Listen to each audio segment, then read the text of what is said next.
আমাদের বাংলাদেশি পর্যটক কিছু ইন্ডিয়া চলে গেছে, অর্থাৎ এই যে দেখেন ইন্ডিয়ায় তারা চলে গেছে, কারণ এখানে এরা না বুঝে চলে গেছে বা জেনেও যেতে পারে। তারপর আমরা তাদেরকে নিয়ে আসছি, কারণ গতকাল 4 জন পর্যটক ওপারে গেছিল এবং বিএসএফ দ্বারা আক্রান্ত হয়েছিল।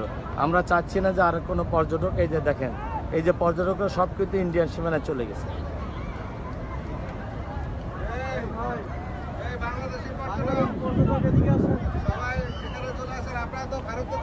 এই আপনারা ভারতে চলে গেছেন, আপনারা চলে আসেন, আমাদের কাছে চলে আসেন, তাড়াতাড়ি চলে আসেন, তাড়াতাড়ি চলে আসেন, দাদাই বাবা তাড়াতাড়ি চলে আসো,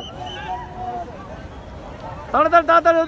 কালকেরা 4 জন আক্রান্ত হয়েছে, তাড়াতাড়ি। এইটা ইন্ডিয়া, এই বাবা আসো না, এই ওই যে ওরা পাথর দিয়ে ইট মারতেছে, চলে আসো, ওই পাথর মার হয়ে যায়, ওই যে পাথর মারো ওরা, চলে আসো এই পাশে, এই পাশে চলে আসো।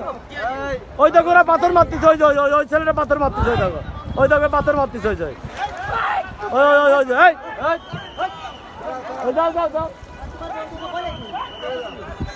ওই এই যে ছেলেটা এলো খাসিয়া এলাই,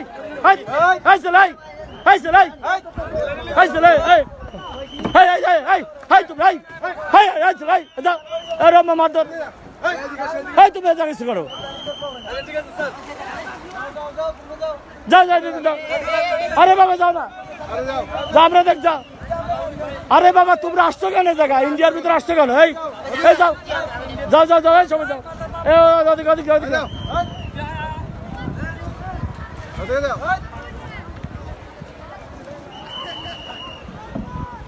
এই যে পর্যটক সব হলো চলে গেছে এবং ইন্ডিয়ার যে ওখানে যে সদস্য আসে, বিশেষ করে যে এরা এখান থেকে ইট মারছে। ইট যদি আমাদের পর্যটকের মাথায় নামে, এগুলো দোষ তো আমাদের পর্যটকের, যে আমরা বারবার অনুরোধ করা সত্ত্বেও তারা কিন্তু পর্যটকে চলে যাচ্ছে জায়গা।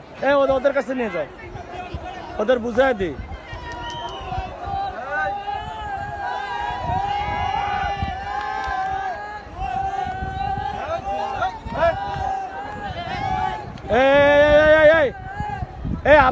তোমরা আমাদের দেশে যাও, আমাদের দেশে থাকো, ওদের দেশে আসো কেন?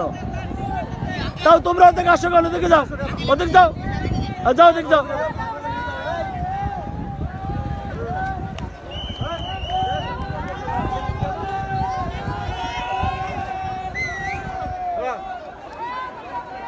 এই যে বারবার এইভাবে পর্যটক চলে যাচ্ছে, এখানে গোয়েন্দাঘাট থানা পুলিশ, টুরিস্ট পুলিশ সবাই মিলে আমরা কাজ করছি, কিন্তু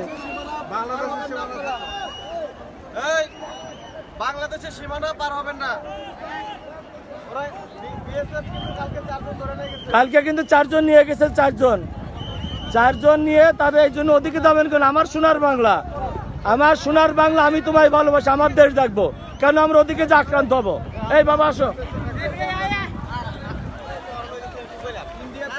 তোমরা ওদিক গেছো কেন বাবা? তোমরা ওদিকতে যাওয়া যাবে না, আমাদের দেশে দেখো, তো কত সুন্দর। হ্যাঁ যাও, এবার আমাদের দেশে দেখো। হ্যাঁ না তা তোমরা, ওরা ইট মারতেছে, ওরা ইট মারলে কি আমরা ইট মারবো? আমরা তো অবৈধ, আমরা ওদের কাছে যে ইট মারবে কেন? আমরা তোমার তো না তো তোমরা, আমাদের ভুল কাদের ভাই? ভুল কাদের? হ্যাঁ কেন আমরা তাদের দেশে যাব? তারা কেউ আমাদের দেশে আসে? তারা কেউ আমাদের দেশে আসে? তারা ওখানে আসছে, আমরাই চলে গেছি, হয়তো ভুল করে চলে গেছে। তোমরা সামনে যাও, একটু বলে আসি তো। এই কোথাতে আসছো? নারায়ণগঞ্জ। কতজন আসছো? সব একই? এই তো তাহলে এগুলো ই করা যাবে না, সবাই চলে যেতে হবে।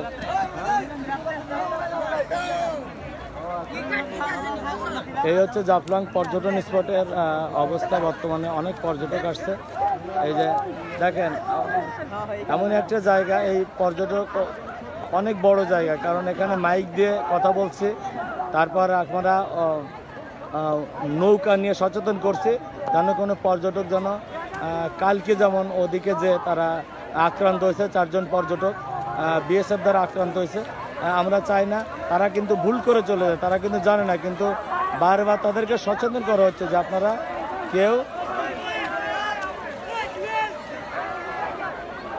সে ইন্ডিয়ার পাহাড়ে আপনারা কেউ যাবেন না, তারপরও কেন জানি সবাই তাদের আইন একটা ভঙ্গ করে জেনেও যেতে পারে, নাও জেনে যেতে পারে, তারপরেও তাদেরকে আমরা সচেতন করছি, কারণ তারা আসছে এখানে ভ্রমণ করতে আসে যেন কেউ কোনো বিপদে না পড়ে, এইটা আমরা করছি। আপনি হয়তো ওপারে যান না, চলে আসেন। ওখানে দেওয়া যাবে না। এখানে টুরিস্ট পুলিশের ইন্সপেক্টর শাহাদাত আছে, এখানে থানার এএসআই সাদ্দাম আছে, সবাই মিলে আমাদের সাথে কাজ করছে। কিন্তু ওরা যে সিটারিটা করে গাড়ি নিয়ে গেলে বলে রাস্তার নায়িকাই ওখানে নামাই দেয়। না বাবা, ওদিকতে যাবো কেন, আমরা ওপারে যাবো কেন? ইন্ডিয়া না, গাড়ি নিয়ে আসলে ওখানে যে একটা পার্কিং আছে, হ্যাঁ, ওরা বলে যে এদিকে রাস্তা নেই দিয়ে নামাই আমাদের বলবেন, ফোন করবেন আমাদের কাছে, পুলিশের কাছে ফোন করবেন।